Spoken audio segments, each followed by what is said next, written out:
Welcome back to my garden. I'm Bridget. Today I want to show you guys my 4x4 little raised garden bed.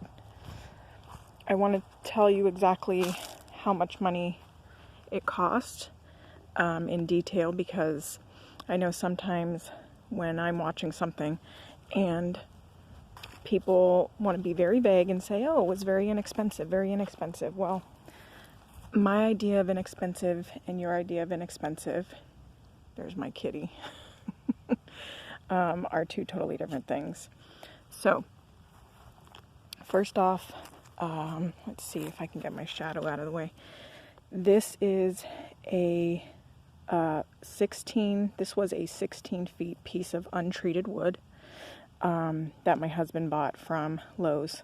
Now, it cost $12. Yes, hi big boy. Can mommy film? Thank you. Anyway, he went to Lowe's, and you may or may not know that if you buy a piece of wood, they will cut it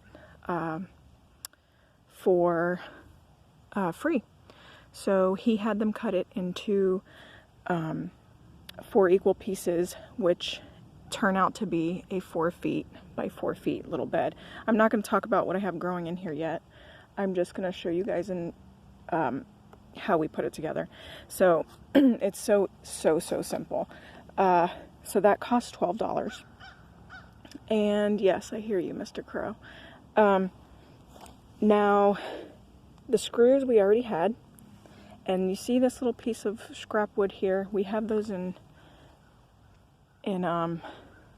all little 4 corners. All this does is just make it a little bit more stable.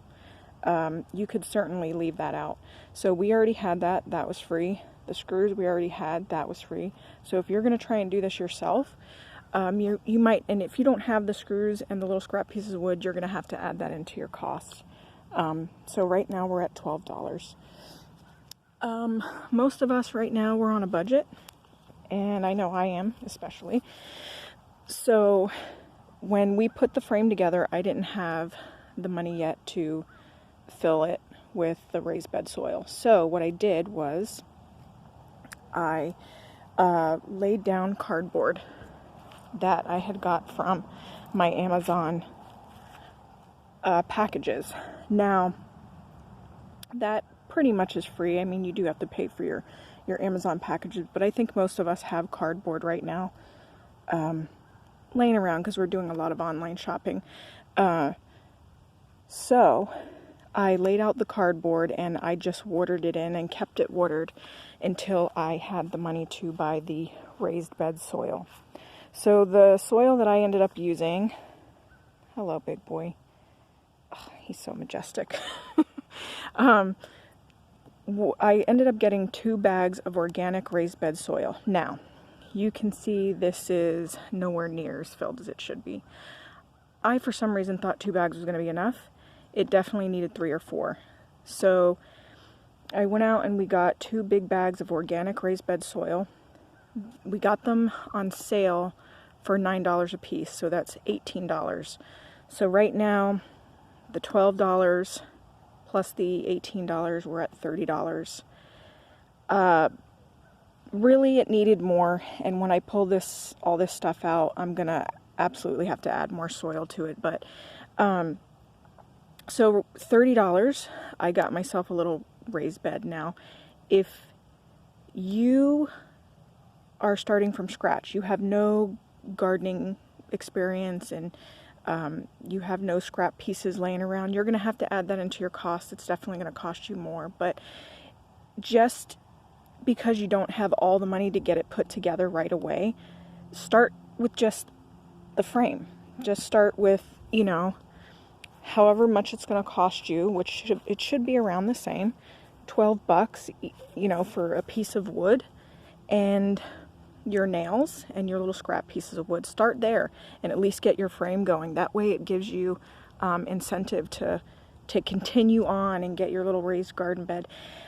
In my next video, I'm going to talk about exactly what I have growing in here. If some of you are experienced, you probably can already tell some of the stuff, but I'll go into detail what we got growing. But I think this is very doable. especially if you live in a rental property. You may or may not have noticed the scenery has changed a little bit.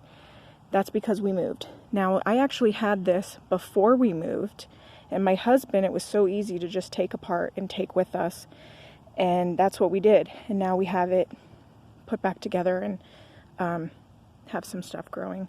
So I think it's a great thing to do if you are in a rental, or say you move a lot, say you're a military family and you guys can't invest into something that, you know, that you're going to have to leave there, that's going to be more permanent. This is something that you can take with you, take down very easily. Obviously, check with your landlords if you are in a rental. You don't want to make anybody mad, but it doesn't take up a whole lot of space, 4 feet by 4 feet, and you can definitely get a lot of stuff growing in here. So on my next video, I'll go into detail what I have growing, and I will see you guys then.